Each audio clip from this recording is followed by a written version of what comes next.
তো फ्रेंड्स आजकल प्राय প্রতিটি মোবাইলের মধ্যে অ্যাডভার্টাইজমেন্টের প্রবলেম হয়। মানে আমরা মোবাইলে কোনো কিছু চালাতে গেলে বারবার অ্যাড আসে। আমরা কোনো একটি মুভি দেখছি তার মাঝে বারবার অ্যাড আসছে, বা হোয়াটসঅ্যাপে কোনো কিছু টাইপ করছি তার মাঝেও বারবার অ্যাড আসছে।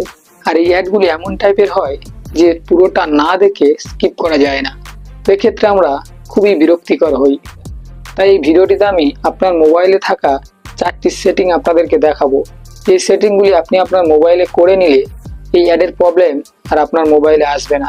তো আসুন তাহলে সেটিংগুলি দেখে নেওয়া যাক। তো ভিডিওটি শুরু করার আগে আপনাদের কাছে একটাই অনুরোধ, আপনি যদি এই চ্যানেলে প্রথমবার এসে থাকেন তাহলে ভিডিওটিকে একটি লাইক করে চ্যানেলটিকে সাবস্ক্রাইব করে রাখবেন। তাহলে এই সেটিংগুলি দেখে নেওয়া যাক। এক্ষেত্রে আমরা আমাদের মোবাইল স্ক্রিনে চলে আসব।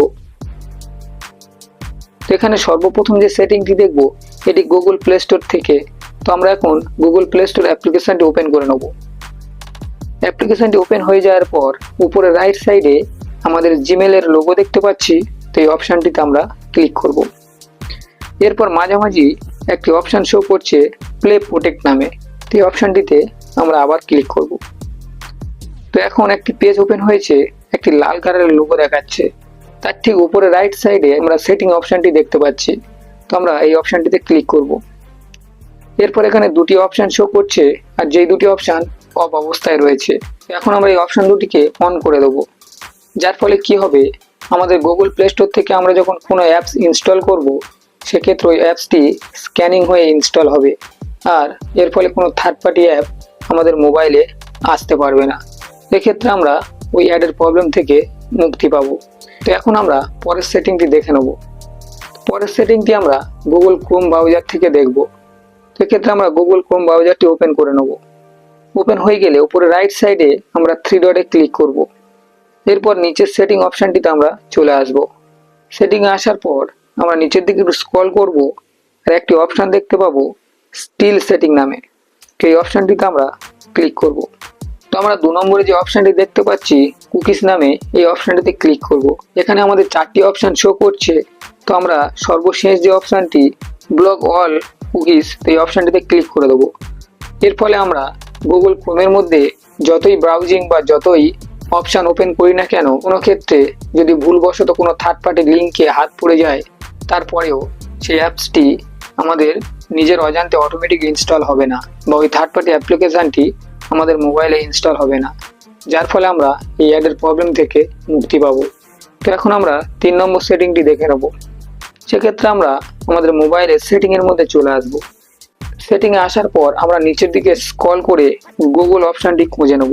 তো গুগল অপশানে আসার পর এখানে অল ডিভাইস এই অপশানটিতে ক্লিক করব।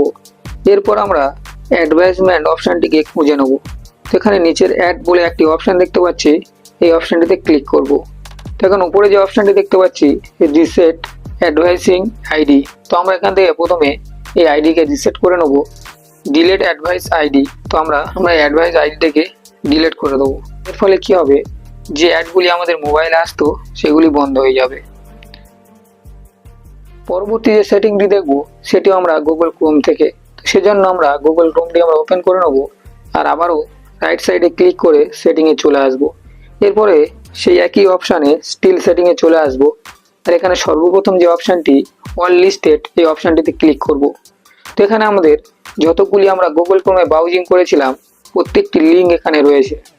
এর ফলে কি হয়, আমাদের উপরে নোটিফিকেশানে বিভিন্ন প্রকার অ্যাড, বিভিন্ন প্রকার ব্যানার অ্যাড, এই ধরনের অ্যাড আমাদের এখানে শো করতে থাকে। তাই এগুলিকে এক এক করে আমাদেরকে ডিলিট করতে হবে। ডিলিট করার জন্য আমরা এই লিঙ্কের উপর ক্লিক করব, আর এখানে ডিলিট অপশান দেখতে পাবো। তো ডিলিট করে প্রত্যেকটি এইভাবে আমরা ডিলিট করে দেবো। তো এই 4টি সেটিং যদি আপনি আপনার মোবাইলে করে নেন, আশা করি এই অ্যাডের প্রবলেম আপনার মোবাইলে আর থাকবে না। তো ভিডিওটি আজকের এই পর্যন্ত। যদি ভিডিওটি ভালো লেগে থাকে ভিডিওটিকে লাইক করে চ্যানেলটিকে সাবস্ক্রাইব করে সঙ্গে থাকবেন।